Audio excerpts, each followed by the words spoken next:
Coach, thank you very much for your time. How are you doing today? I'm okay, thanks. Good. You are out here scouting for TUKS, hoping to get a gem out of here. But from a TUKS perspective, when you go out on such occasions, tournaments to scout, what is it that you look for? Thanks, my brother.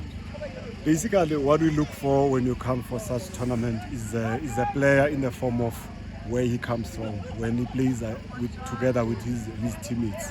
Basically, I understand this is a selection, but where he's familiar. Because when you invite individually, there's a lot of things you need, but when you look at the time effects, it doesn't work hand in hand. So it's always good when you see him here, he's free, he's among his peers, he plays to his best freely. It's always, whenever we say, you must play as if you don't know who's watching, basically.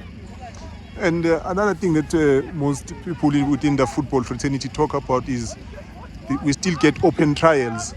And people say it's always better to go out and watch a player playing without even knowing that they are being watched, rather than to call a player. A lot of players come in, they don't know each other. Maybe there's also that anxiety, I want to perform, I want to be selected. In your view, given obviously our socio-economic conditions, would make it difficult to have scouts all over the place. What is your view around those issues? It's a two-way street if you check them. You invite a player individually, it works to some extent. You go out to scout, it works again. But for us, it's more of if somebody gives me a call in the next 2 weeks to say there was this player playing for Western Cape under 17s. At least I have an idea. I've seen the structure of Western Cape. When one says he was this kind of a player, I'm informed as what kind of a player was that. Vis-a-vis, when he comes for trials with us, it's another juncture, because now you look for a lot of things within a short space of time. So that's why I'm saying they work together, because one would say, I managed to get a top player within 3 days when he came to us, you see. So that's why I'm saying it's a balance between the two. So I can't say this one works better than the other. They work better, given the social economic we were just mentioning, because those are other factors that you need to consider when you consider such. Coach, last one. We get a lot of young boys and girls going out to open trials.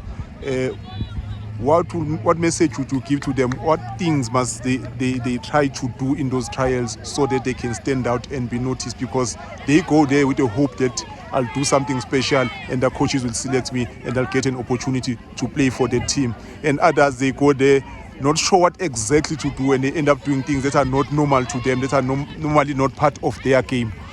From a coaching perspective, what is exactly, when you go to open trials and you are sitting there with your pen and notebook, what exactly are you looking for?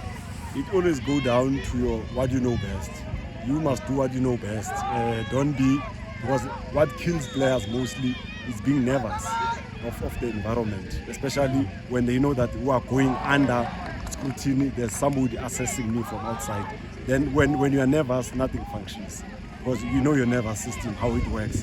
So it affects you even in the field of play. One mistake, you know that so-and-so is watching outside, so it's a minus, you see, it's a red flag. But when you go there, just do your best.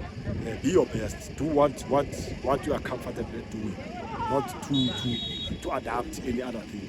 Don't confuse yourself with things you don't know. Please, don't confuse yourself. So basically, be yourself more than anything. I can't say I'm looking for this and that. Be your best. Then your best could be what I'm looking for in the game. Coach, thank you very much for your time. Really appreciate it. Hopefully, you'll see some gems out here today. Pleasure, my brother.